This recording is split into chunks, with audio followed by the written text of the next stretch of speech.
an Unspoiled Network podcast. This is Spoil Me, covering Red Sister, chapters 34, 35, 36, 37, and 38. In these chapters, Nona goes to the academy, and, not surprising anyone, yet another person tries to kill her. But she fends them off in a mysterious way that has a lot of the elders around her suddenly realizing the significance of who she is. Maybe she's the chosen one after all. Welcome to Spoil Me.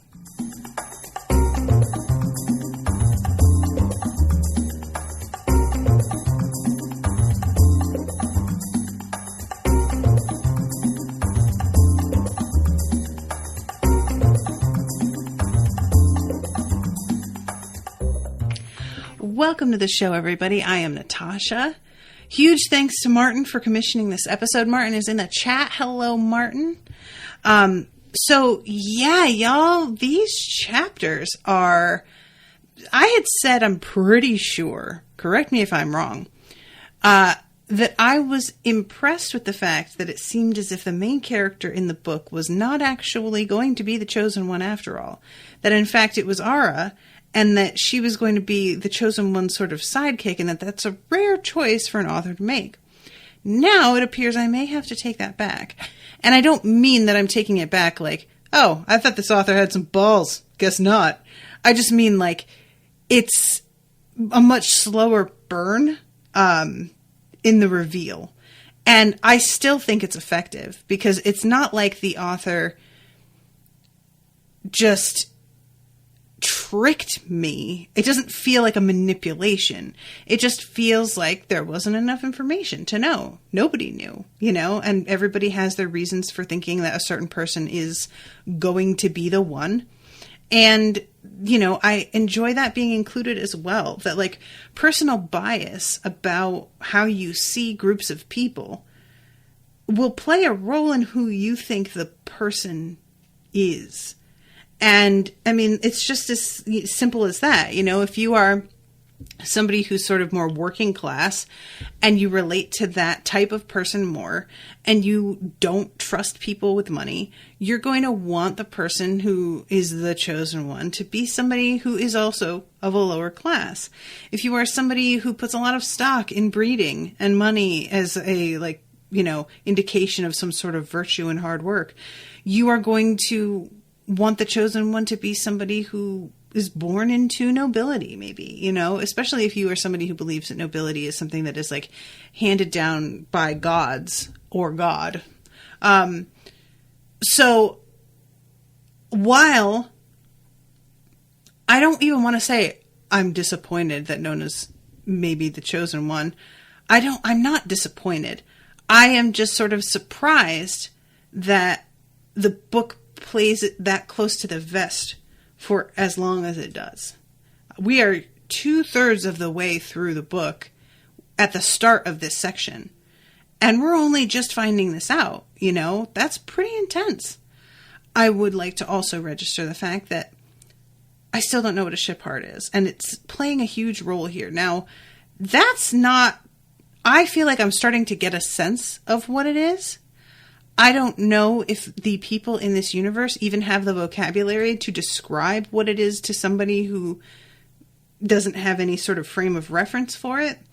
But what I'm sort of realizing is that I have failed to appreciate the depth of the world behind the world in this book. I feel like I kept seeing that as a bit of a I'm not even sure how to say this except something like I saw it as a detail, as something interesting to play with and dip into and not really explain, but let it be a source of magic, for lack of a better way of saying it. And I mean, it is.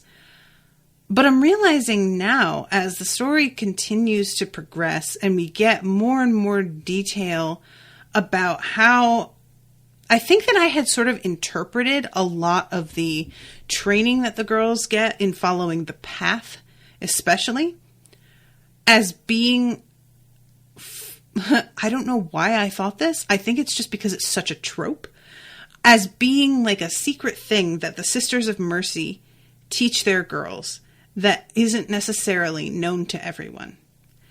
And when I got into this section with the academy, and there's kids from all over the place that are being taught very different ways of tapping into and manipulating these energies, I'm realizing I had it all wrong. This is like a widely known extant force that a variety of people have figured out how to use in a variety of ways, and there isn't really any formula to it. It's like, some people do it this way, other people do it this way. It depends on what you're good at. It depends on what resonates with you. It's all extremely subjective in a way. And I just didn't really understand that it was so accessible by so many different people.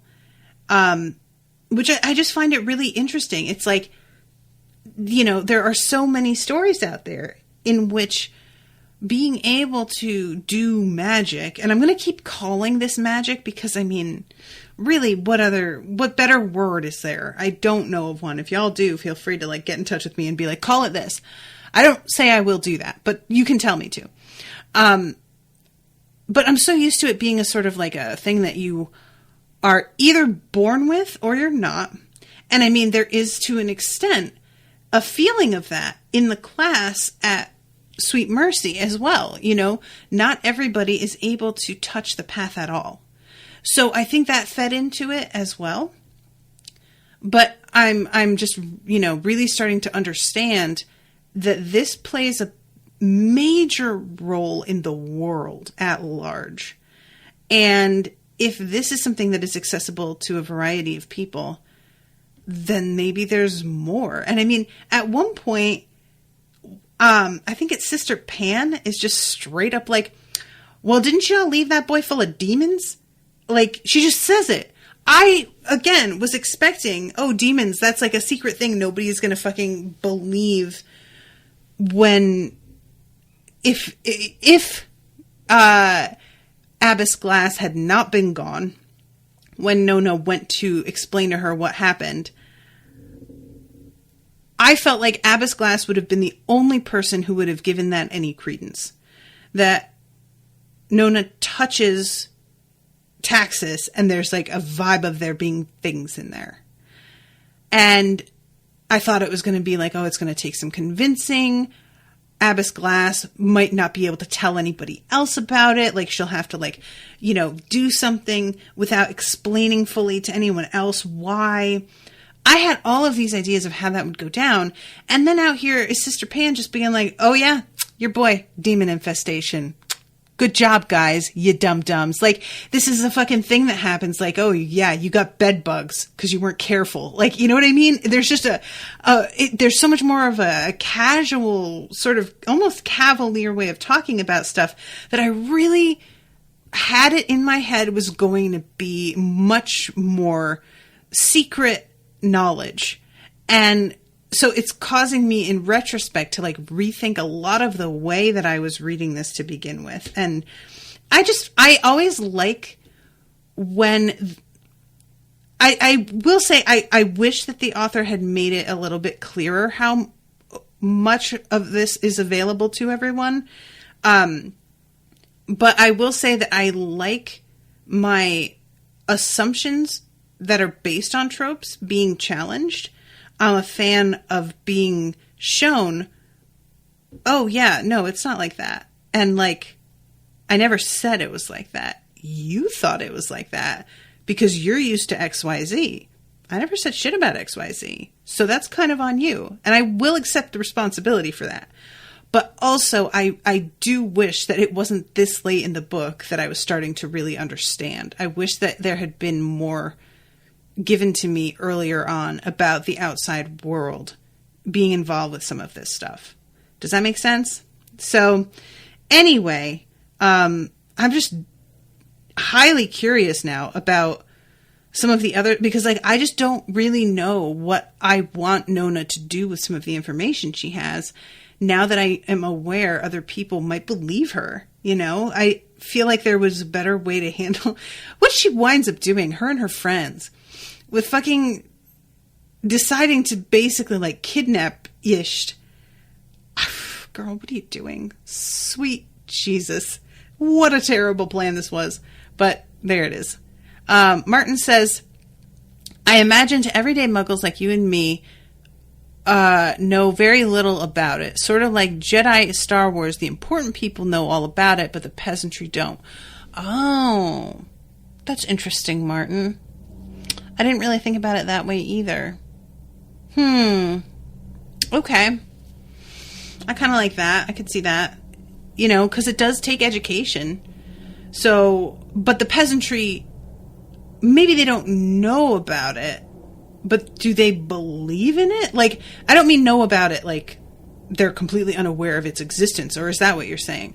I was thinking like they're not fully aware of how to utilize it or access it or anything like that. They're not educated in it or trained, but they are aware these forces are out there. Or are you saying they're not aware of that either? Yeah, see, these are the questions that I kind of wish that I had an answer to. Like, I wish I had an answer to it all, because we're both, I feel like, sort of guessing at this. And I don't think at this point in the book that we should be. I feel like we should have a firmer grasp of the way this world works in this respect. But maybe that's just my preference, you know? I don't know. So, okay. Chapter 34. First we get, this cracks me up. Sister Rule is meant to be teaching all of them about the ice tribes. And Zoli, who is supposed to be like from an ice tribe and know all about this, is put front and center to like try and educate them about what it's like to live in an ice tribe and how they survive and all this. And I just could not stop laughing about it, because Zoli straight up is like, no, I'm not interested in teaching y'all about this in any way. And while I do think like that's a bit of a shitty stance, I'm also not hugely mad at her, because like it does seem a bit shitty of a teacher to just be like, oh, here's a student from somewhere other than where you all know about. Let me put her in front of the class to like tell you all about this and other her in a bit of a way. I understand that Sister Rule probably doesn't see it that way. She sees it as more of, I'm giving the student an opportunity to like connect with the other students. But I have to admit that if I were like feeling a bit on the outside of things, and of course I am saying from my point of view, I'm not saying Zuli feels this way, or Zoli. I feel like it would bother me a bit to like get up in front of the class and subject myself to their questions about my culture. Because if they don't know much about my culture, it would be very easy for this to stray into like kind of ugly, problematic questions that were potentially really bigoted. You know, who knows? And I say that now as an adult who understands this. As a kid, I don't know if maybe I would have been excited about it, to share something about me and where I come from. But I kind of like the fact that Zoli is just like, no, I don't think so. I'm not participating in this. And doesn't leave any sort of wiggle room there. So Rule has to take it over completely. Also, there's an interesting moment where Nona asks Sister Rule what the most like valuable treasure is in the convent. And Sister Rule says the Shipheart that's stored below Heart Hall. And Nona realizes later on that it is not stored below Hart Hall at all. That is what they are saying, because they are purposely misdirecting people from their greatest treasure, which makes total sense. It really doesn't follow that you'd be like, so where's your most valuable treasure? And they just tell you, of course, you know, but initially Nona takes them at their word and is a little bit confused by it because this is like not totally adding up. And then later on, it's just like, oh, okay, I see what's happening here. I really enjoy moments like this because as a reader, it's really easy to take things at face value as well when a character tells you a thing, unless it's been well established that this is not a character you should trust. As a reader, you tend to just be like, okay, they said that, then I guess that's that. I guess this is the author conveying information to me via a character.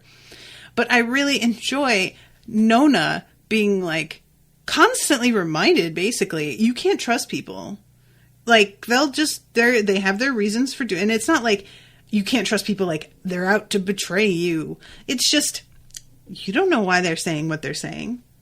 Keep in mind, you don't understand motivation sometimes, and thus will not be ready when somebody just straight up lies to you about a thing. So look out for that. And I like it. It's a hard lesson to learn as a youngster, especially. Like realizing not just that adults can be wrong, which is a whole other terrible thing to find out, but also finding out that adults will straight up lie all the time. And more insultingly still, not realize that you've started to see through it years ago. They think you're still that stupid. But I'm getting off track here. So, Sister Rule explains about how the ice tribes eat fish, that some of them are nomadic and they search for different places throughout the different seasons where the ice is thinner and they can break through in order to fish. And some of them are permanently settled next to areas where there are like hot springs that are at the bottoms of the ocean that warm the water and make it so that the ice never forms on top. And yeah, it's a really like interesting insight into the ice tribes that I feel like we are eventually going to have to go to these ice tunnels. I feel like this is leading towards that. Nona's thoughts wandered to the stories her father told about the ice tunnels. The memories of him telling her had escaped, leaving just an impression of being bounced upon his knee, awed by the strangeness of his tales. She watched the class with eyes that saw nothing except dark, glistening tunnels worming their way ever deeper, filled with old night and new possibility. I really liked this a lot, her just getting lost in her thoughts and memories about this. And again, I just feel like there's some significance to this. Of course, if you're told stories about a place as a child, that's simply going to make an impression on you that's unavoidable, that you'll always kind of feel an affinity for that subject. But I can't help but think there's more to it than that in Nona's case, that there's some connection with her and that area that means something. So then we have this practice with throwing stars, and it turns out that Ruli is really fucking good and manages to nail the targets right in the center of each eye, like the pupil specifically. And Clara is a little bit salty about it and tries to like insinuate that first Ruli is just showing off, then tries to be like, well, do it again. Like Ruli can't. And then she fucking does. And Clara's like, oh. And Nona is also very good. Not quite as accurate as Ruli, but I mean, it's, as she puts it, you get hit in the eye with a piece of metal. Whether you hit the pupil or not, you're still having a really bad day. I think she's right. Ruli tries to be like, keep telling yourself that. And I'm like, she can. It's true. It's fine. But I do enjoy any time that Clara's getting a little bit pissy about not being number one. Clara is just one of those people that I like, you know, I low-key kind of admire in some ways because she is very brash and I can be this way as well. But I really don't trust her ever. And anytime she says anything, I just keep waiting. There's just something about her that feels like there's double meaning to everything and a double motive for everything. And, you know, that might not be like exactly fair yet, but I feel like we're heading there. So they head out to the academy. And I like that Clara mentions that they would normally have to walk to the academy, but the fact that they are going with like one of the nuns who is so incredibly old and Hessa, who can't walk very well, they are getting a wagon to take them, and that this is actually a privilege. So they head into the town, and I found this interesting. She and Hessa are thread-bound to a degree that is even stronger than I first anticipated. I thought that it was just like a extreme emotion or extreme pain kind of connection. That one of them was feeling something very intensely, that it would sort of like break through and the other one would as well. But it seems like a lot more full on than that. And it seems to kind of go in one direction more than the other. Hessa seems the more aware of Nona's thoughts than Nona seems of Hessa's. Now, when Hessa is in pain, it feels like maybe there's something there in Nona's, but it just feels a lot more one-sided. And Sister Pan notices that they are thread-bound and is just like, I don't like this. She says, it's not a good idea for novices to have this happen. You share idle thoughts as well as dreams and pain. The lives of any so closely bound tend to become mirrors of each other, their rhythms coming into time until there are no coincidences, only a sharing in the patterns of crisis and peace. And Hessa looked down, ashamed. Nona reached out a hand to her shoulder, tentative. It doesn't sound so bad. If we stick together, it just means we'll share our troubles. So, yeah, I'm extremely curious. Does distance play any sort of role in this? Like, is this forever going to be a thing? Or if they moved away from one another, would they be able to sort of break this connection or at least dull it? Because that just seems like a pretty intense commitment that Nona, at least, didn't fully agree to. She didn't know what Hessa was doing when Hessa did it. Hessa initiated it without a full awareness of the consequences of it, but she knew more than Nona and didn't really, ask if it was okay. So I feel bad for both of them. I feel worse for Nona because she just, kind of low-key doesn't have any privacy, really. You know, Hessa's aware of what she's thinking and is aware of how she's feeling at any given moment. I feel like that would kind of bother me, to have somebody around constantly aware.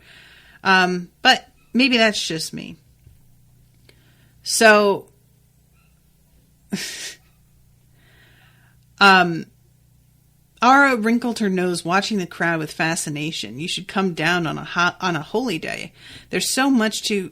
She trailed off, remembering that while she was trapped on the rock by Schurzal's avarice, Hessa was trapped by her leg just as effectively. Sorry. Yeah, I appreciate Ara. It's a little belated, but she's still kind of sensitive to this, The abbess kept Ara in the convent at her uncle's request. The Jotsis lord still concerned that Schurzal planned to abduct his niece. Practically all of Ara's anger at Zoli could be laid at the feet of this fact that loomed over every 7 day. Ara literally ached for Verity. Shopping, she said, was the greatest of pleasures.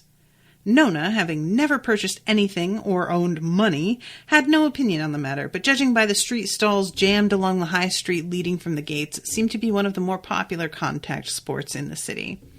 I really enjoy this. This is one of those things that I'm not really I'm not somebody who spends a lot of money shopping, and that's not to say that I wouldn't if I had the money, but I am a big window shopper, and it's a thing for me to just get out of the house sometimes, that I'll just go to a store and just wander around, and I will fully not intend to buy anything. I will go in telling myself that isn't going to happen, and I will leave not having purchased a thing. But I really, really just like to walk around and see what's out there, and it's a funny thing to imagine people who have never really done that. I mean, it's phrased as though Nona could not participate in it because she doesn't have money. And sure, the actual shopping transaction she could not do, but she also didn't come from a place where there were markets like this. So that window shopping isn't even an option, or wasn't,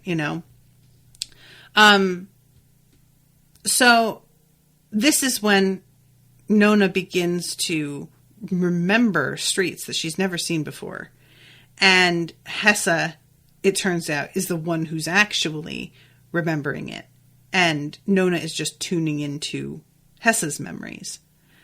And she genuinely, she knows where to go in this town. The memories become so clear that she, figures out exactly the path that they're going to have to take to get to the academy through the city. The whole thing is just really interesting.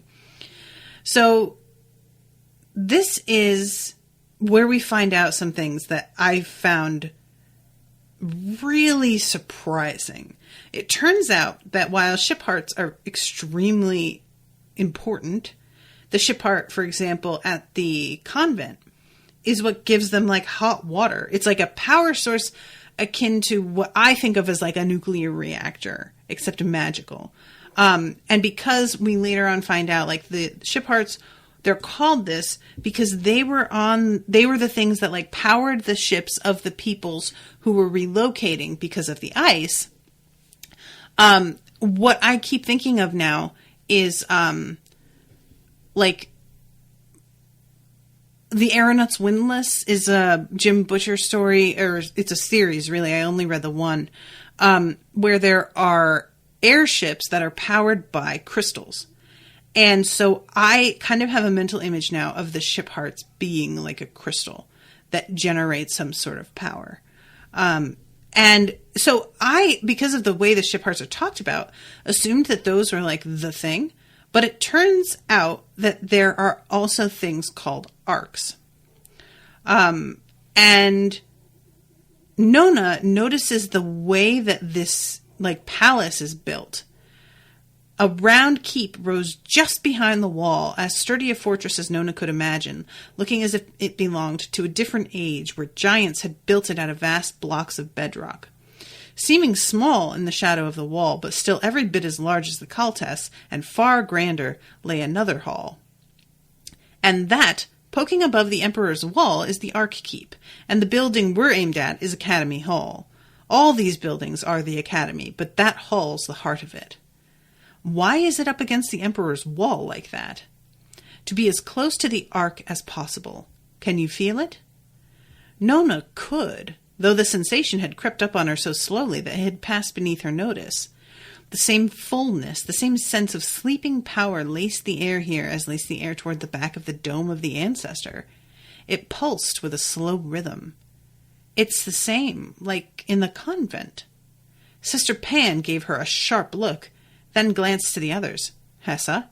Arabella, can you feel it? Both shook their heads, looking puzzled. Very few can. Even among the Quantal. It's the same aura that the Shipheart has, only stronger and richer. But the Shipheart is beneath Heart Hall, and the Sister Pan held her hand up, silencing Nona. The Shipheart is beneath Heart Hall, yes, and the Academy Hall is positioned as close to the Ark as possible, allowing the academics to work greater magics here than anywhere else in the Empire. Without our Shipheart, Sweet Mercy would be like any other convent. Its presence makes it 100 times easier to train mystic sisters or to let those with a touch of Marjal learn shadow work. The Shipheart doesn't just keep us warm, it's the heart of our community, a gift from the ancestor. The Ark is the same, but different, stronger still. In fact, you would have to follow the corridor for many thousands of miles to find an equal to the magics worked here, to one of the other 2 Arks still said to stand free of the ice. And Hessa asks how many are trapped beneath the ice. And Sister Pan says, well, we don't know for sure, but the highest estimate is 1,024. And I almost fell over. I was like, excuse me? I'm expecting her to say like 50. Well, damn. Maybe that's where the fucking ice tribes are situated. Like, we're talking about them like, oh, well, you know, hot spring coming up from the... There's fucking arcs in the ice, guys. Maybe they can fucking find them and still live near them.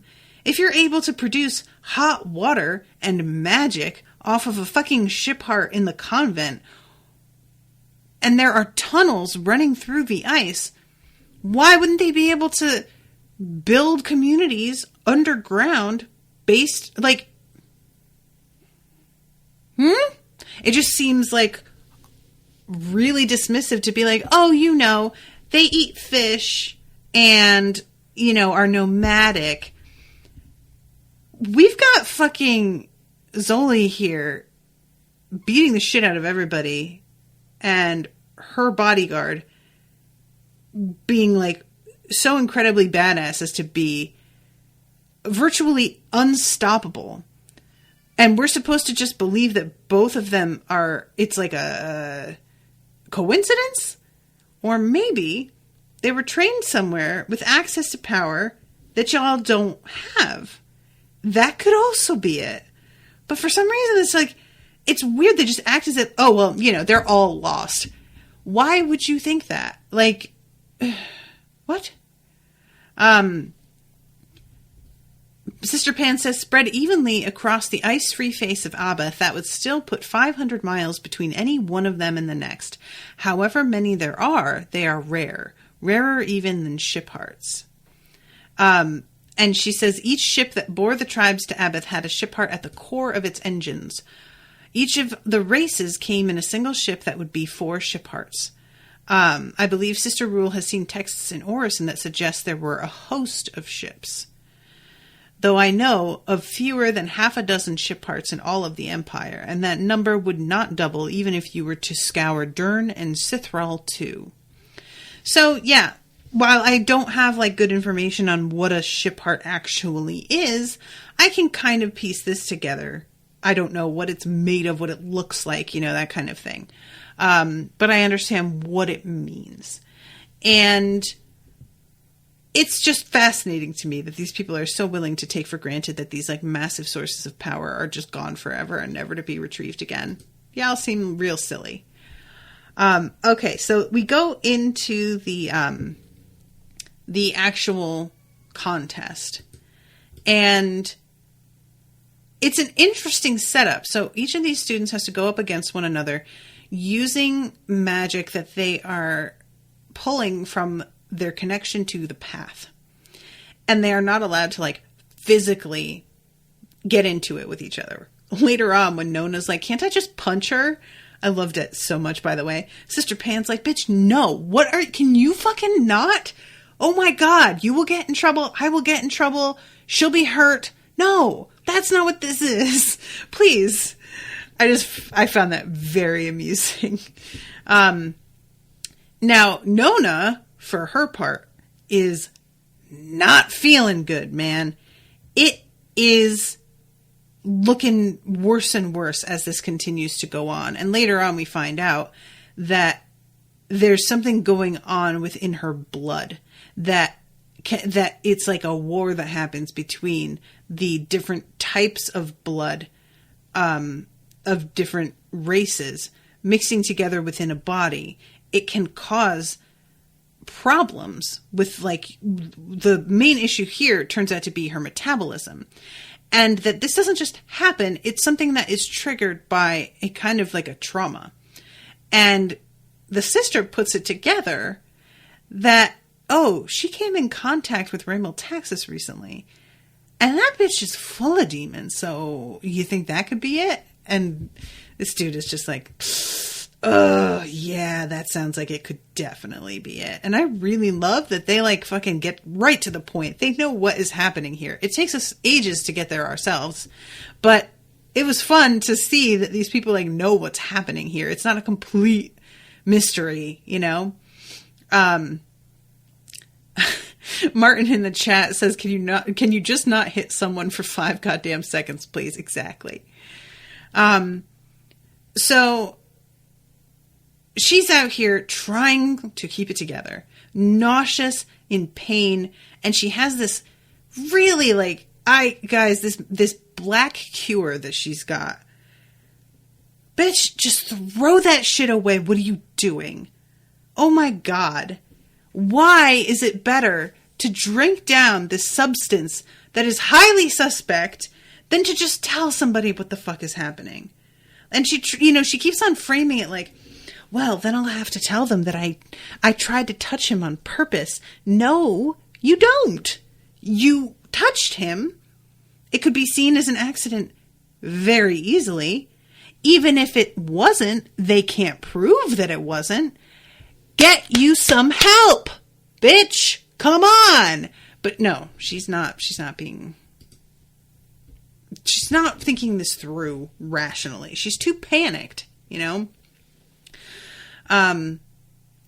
So here we go. The first people to go up against one another are Hessa and Chara. I like that her name is Chara because she works with fire, and that, you know, that just kind of goes together. And Chara manages to make this like interesting, it seems like her power is attached to the fire. And that is something that is not uncommon, that you can use elements as a source for your magic. And almost as like a shortcut to the path. And it turns out what she can do with it is like create this serpent, which is wild sounding. And Chara is like really fucking proud of herself with this, to a point where she just assumes that Hessa is gonna fucking immediately concede when she sees this spooky fire snake wrapped around her. And I love this so much. Hessa's frown smoothed away as if she had in that moment solved a puzzle. There's a thread that binds your fire to the coals. While she spoke, her hand moved, finger and thumb pinched together as if tugging on some invisible string. She stood there, her fingers working, the wisps of her hair lifted on a breeze that wasn't there. What? Chara's turn to frown. Faster than it rose, the serpent spiraled back down her arm, back around her body, back into the fire basket. They're still bound together, Hessa said. Chara curled her lips, raised both hands in fists. Once again, flames guttered up from the glowing coals, less fiercely than before, reaching for her tentatively. And all the parts of the coal are still connected. There was wonder in Hessa's voice, as if the proximity of the ark were revealing in astonishing detail something she had only glimpsed before. So many. She leaned on her crutch and raised both hands, cupped, fingers parted, as if sieving strands from the air. The flames above the fire basket sucked back into the glowing coals. Smoke whirled faster than was natural, and downwards, gathering itself from the heights above, and in the space of moments, despite Chara's snarling resistance, the glow faded, the coals darkened, and the fire vanished as if it had never been. Woo! Okay, Hessa, shit! I love this. She's just like, oh, you're using fire? I'm gonna put that out. Done. Who cares now? Bitch, come at me. Like, I loved it. Yay, Hessa. And I love the fact that, like, this arc is sort of opening her, like, it's like her sight, you know? It's like her third eye is just, like, open. So, yeah, this is really fun. I enjoyed this a lot. And it turns out that she was, like, sort of coached on what to expect a little bit. And that is what Sister Pan does before each contest. She explains like what the person they are about to go up against kind of, I don't even think she says just like, this is what they do. She's just like, here's the thing that you want to focus on, kind of. So Nona is still desperately trying to not like throw up or scream or fall apart. She is in so much pain. It is really, really bad. And when Hessa comes out of her contest, she sees her face and it's just like, girl, are you okay? What are you doing? And she sees that Nona is about to try and drink this like black cure and knows that's a fucking bad, that shit. We did not make that right. Like, girl, don't. And she has to keep her eyes on Nona because otherwise Nona would have drank it the second that she turned her back.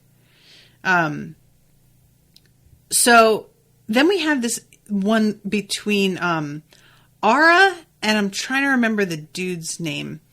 And let's see. He's building a wall. Yeah, this is a really interesting one. I like this a lot. An invisible wall. There are faults in everything, flaws in the stuff of the world, places where the path has slipped and left a defect. Willem is rotating them and gathering them into a wall. They say it feels like glass if you touch it. It's a rare talent. His wall is static, but they say Grand Masters can make mobile walls. The Dern Mage was said to have a flaw sword, an invisible blade that would cut through any steel raised against him. And we find out later that this is what fucking Nona's knives in her fingers are made out of. Which, it's not a common thing for this sort of ability to just manifest by accident. This tends to be something that you maybe do by accident as like a child, but once you get older, you have to train yourself in order to get that back. It's sort of like, which I find so depressing. I mean, it seems very correct. It reminds me of just the sheer idea of like imagination. You're a child, you have like wild imagination because you're, reading fairy tales, watching cartoons. You are wide open to possibilities of literally anything. And then you get to a certain age and that's sort of gone. And in order to get it back, you really have to like work at it. And that's just like a tragedy to me. So Ara, she is like reaching on the path in a way that she has not managed in the past. She has always been able to do like 3 steps, I think, as the maximum.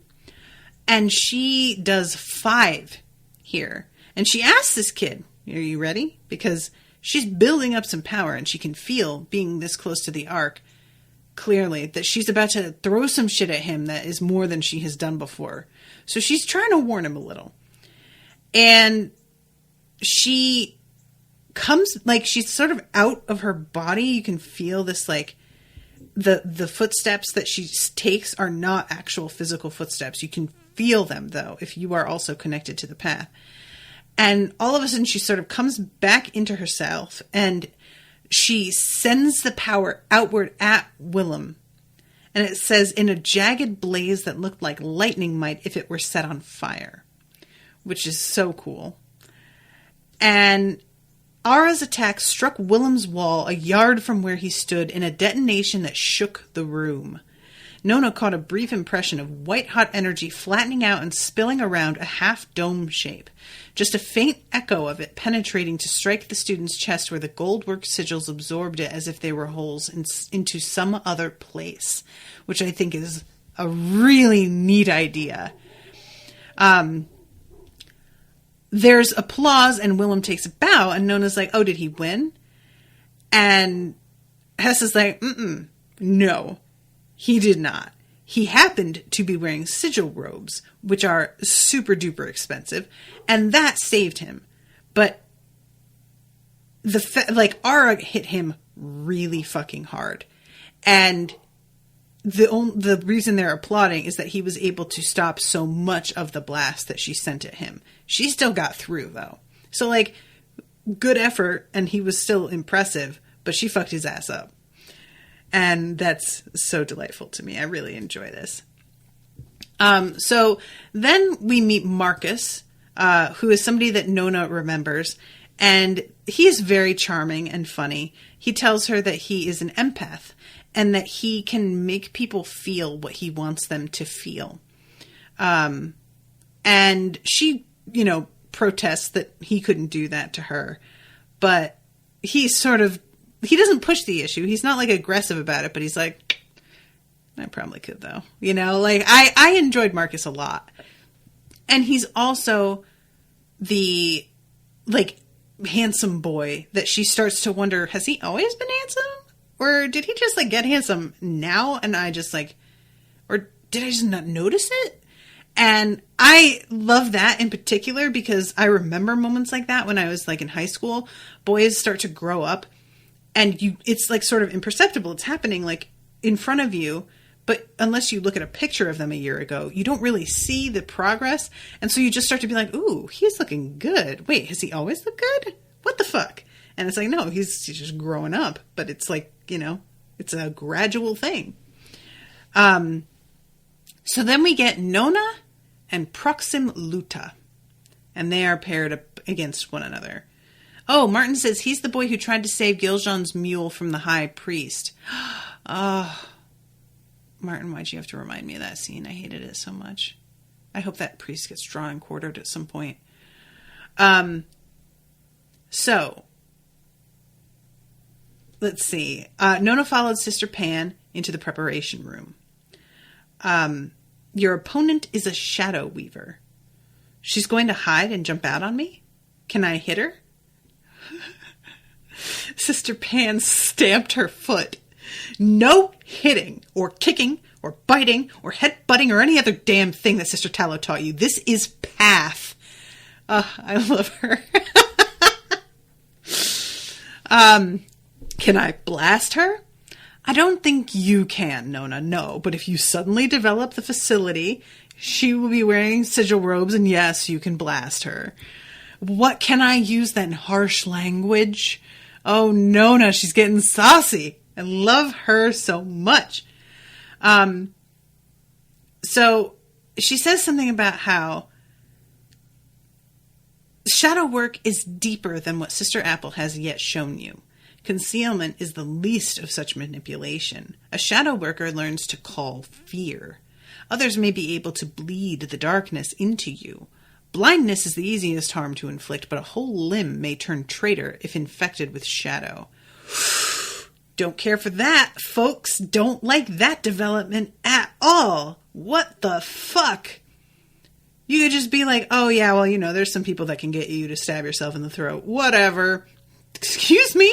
How is she just learning about this now, right before she's about to go up against this person? Hello? Feels important. But okay. So, let's see. She says, so Serenity beats Shadow. And Sister Pan says, a render can use their own shadow to attack.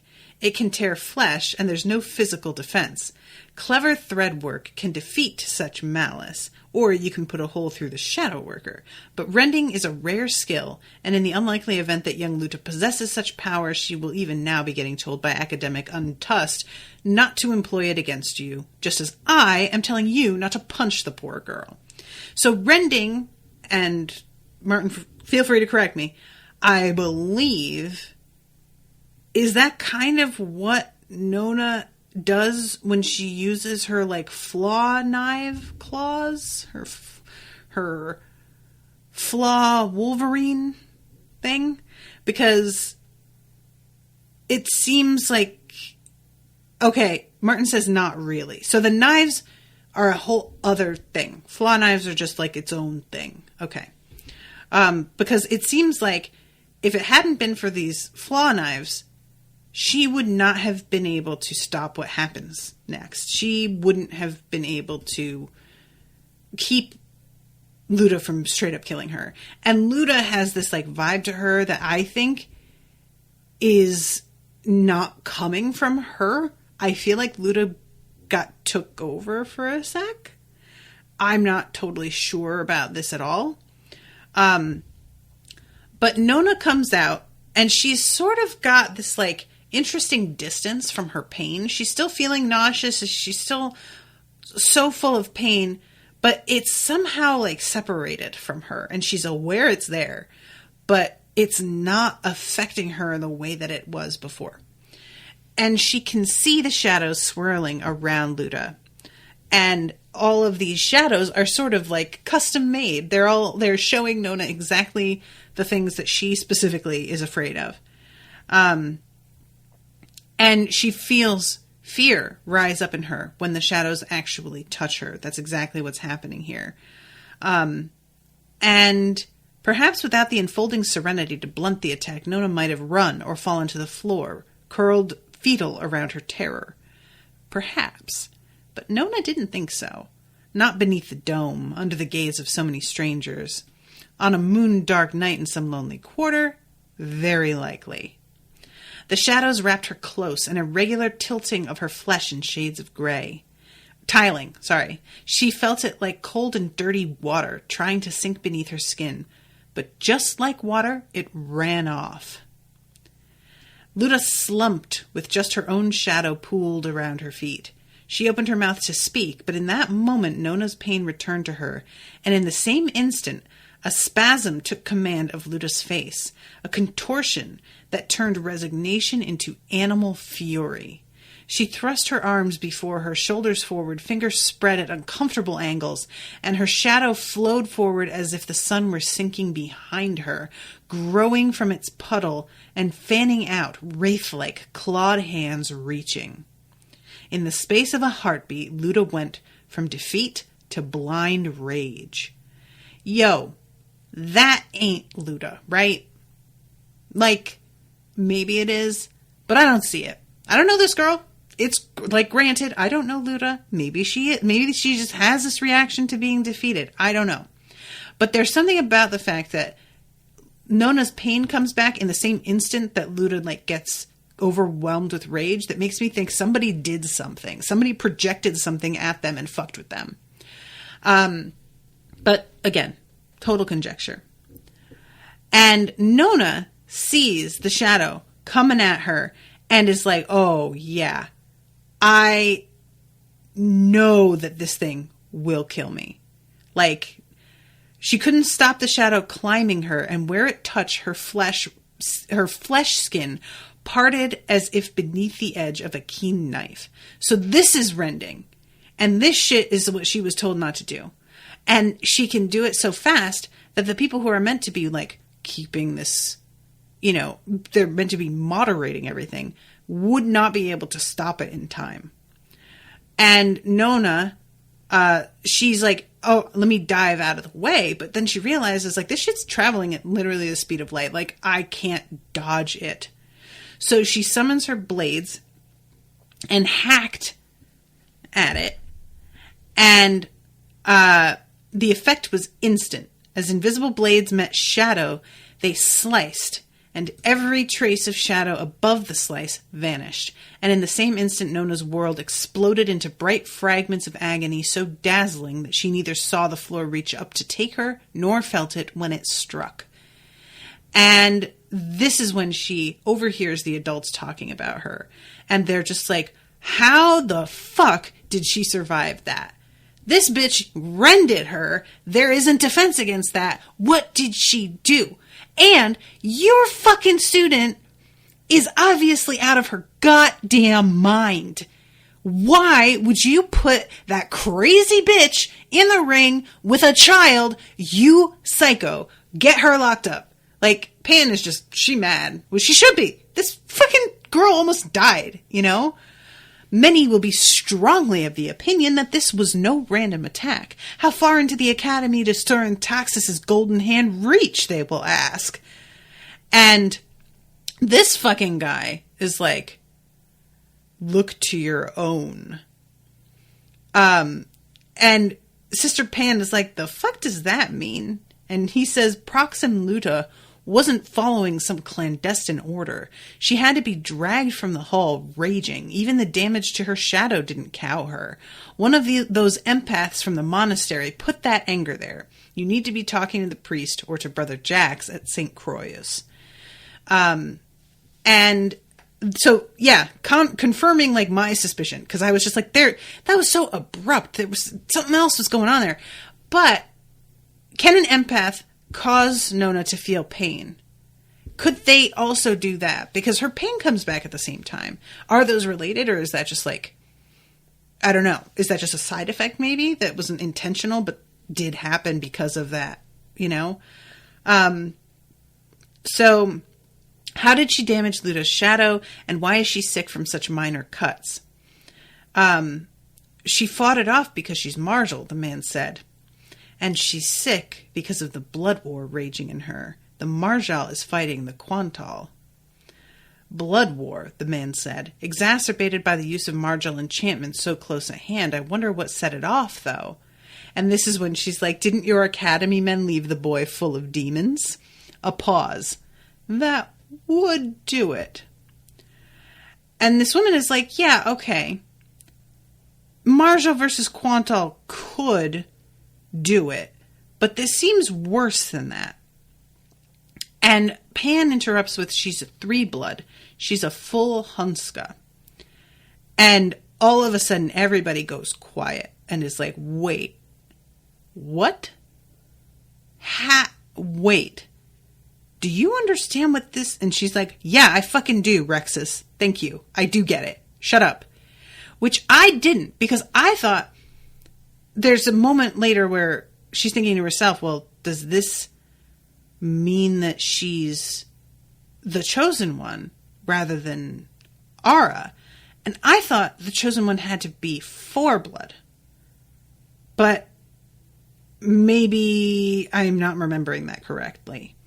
You had better get her back to the convent before the Emperor hears of it. And tell Nevis, he's the best high priest you've had in a while. Not that that's saying much. You've at least have a chance with him on your side.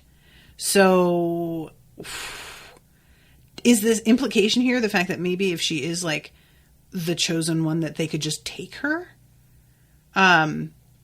She's thinking, if she were a 3-blood, did that make her the chosen one? What did it make Ara? And she says, I'm not poisoned, and opens her eyes, and Sister Pan is like, oh, you were eavesdropping. What did you hear? And Nona is like, I heard you talking about my blades, which I've had forever. And they're like, your blades? No, what are you talking about? And Nona gives them a little demonstration.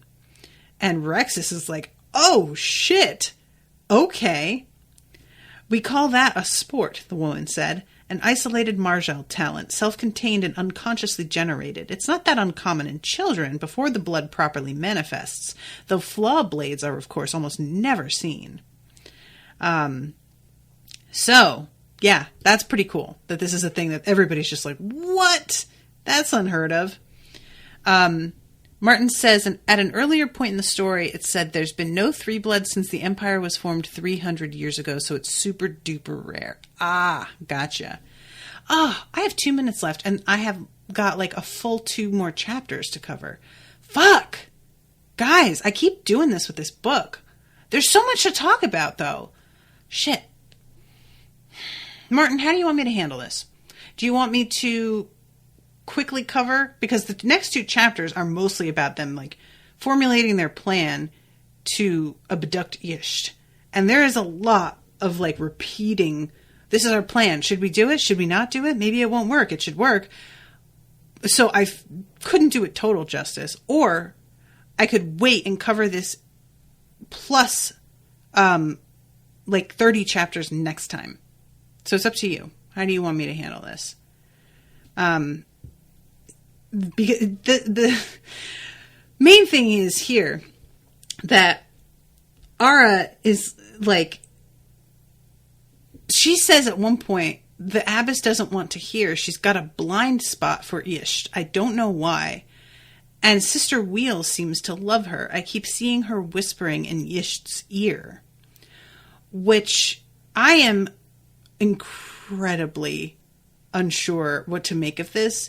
if what Ara is saying is true, is it possible that Ish is like betraying her own mistress and is actually trying to help the sisters? I don't understand. Like, could it be that they are trying to protect the Shipheart using her somehow? Martin says, if I recall, there's not too much interesting stuff in the last 2 chapters. Yeah, I felt like this was the one part where I started to get a little bit frustrated because it was a lot of repeating and arguing about whether or not this plan would work. And while it makes sense that they would argue about this because this plan is nutso, you could just be like, they argued for hours. You know, it doesn't have to, we don't have to read every single bit of it. And what they decide to do is that putting Isht in a position where she is out of her rooms and missing is the best possible solution because they can't kill her. They're not cool with doing that. But they want the sisters to see that this bitch is trying to, like, tunnel down towards the Shipheart from her own room. And if Ish disappears, a search of her room will just be, like, the natural thing to do. And then the sisters will realize what exactly is happening here and will be able to take measures to stop it. And this will also put Ish's mistress, whose name I've forgotten, in trouble as well because, you know, the likelihood that Ish is doing this not on somebody else's orders is very, very low. So what they want to do is, like, capture her using this, like, poison that if it touches her skin will basically render her unconscious. This starts to work on Nona a little bit as well because of the way it goes down. And then put her into a barrel and send her, like, off on a, what's the word? Like a trading route that it will take a couple of days for them to find her, and it will slow her down. And in the meantime, they will have found everything in her room pointing to her guilt. Now, this is such an insane plan. Like, they're putting her in a barrel, first of all. And, I mean, guys, that's not like there's nothing for her to eat in there, I'm assuming. I don't know how long she stays unconscious. She could very easily die. It's one of those things where it's like, well, we don't want to kill somebody, but if they wind up dying by accident because of the thing that we did, we'll just pretend not to know about it. And the girls, like, it's Nona that winds up having to sneak up on Ish, and she doesn't quite manage it. Ish fucking knows, and almost manages to escape entirely from getting any of the mixture that they made on herself. She does a little bit of it, and it turns out to be enough, but she fucking almost strangles Nona to death before she winds up passing out. And once she does, they pour the rest of it down her throat because they're really trying to keep her down. But damn, guys, this is, like, really kind of cold-blooded. And they have to carry her, like, out of the caves, and she's heavy as hell and keeps getting stuck different places. It's just, like, so farcical. And it ends with, you sure she'll be able to breathe in there? No, said Clara. No, she won't be able to? Or no, you're not sure? No, I don't care. She was trying to steal the Shipheart, Ara, Ruli said, and you hate her. Ruli looked as though she were trying to convince herself as much as Ara. She's probably going to murder us all if she sees us again, and I doubt we could stop her, so I really don't care if she dies in there. Clara set the barrel rolling and ducked after it out into the ice wind. Come on! And that is the end of that chapter, which just... I mean, shit! I'm telling you guys, Clara is fucking... She is a scary one. I do not like her. Man, but yeah, that plan, and it's such a heartbreaking thing too, because, like, Nona is about to just go and talk to the abbess. She's just like, oh, guys, this is fucking crazy. I can't believe it. We can't do this. Look, let me just go tell her. I'm just going to talk to her. I'm just going to fucking tell her and see what she says. Like, look. And then they tell her that the abbess is not there. And she's trying to find out, like, well, when will she be back? And I'm guessing she's gone because of what's going on with Nona and this little revelation. But I don't know that. And Nona doesn't know when she'll be back, and they don't want to just like wait and sit on this. So they decide to go through with the plan anyway. I wish that she would confide to somebody. I could see Kettle. I don't know. They keep saying that Kettle's talking to her though, to Ish. So maybe not. I don't know.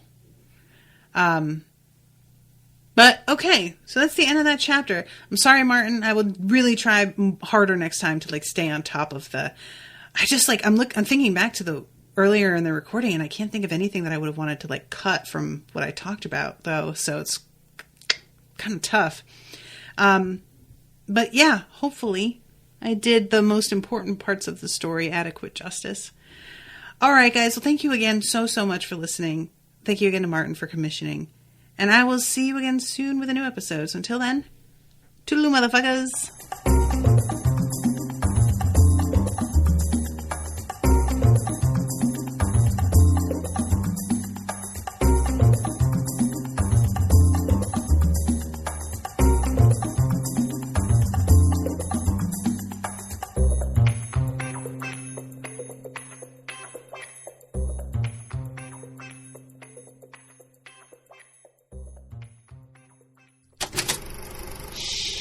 That was an Unspoiled Network podcast.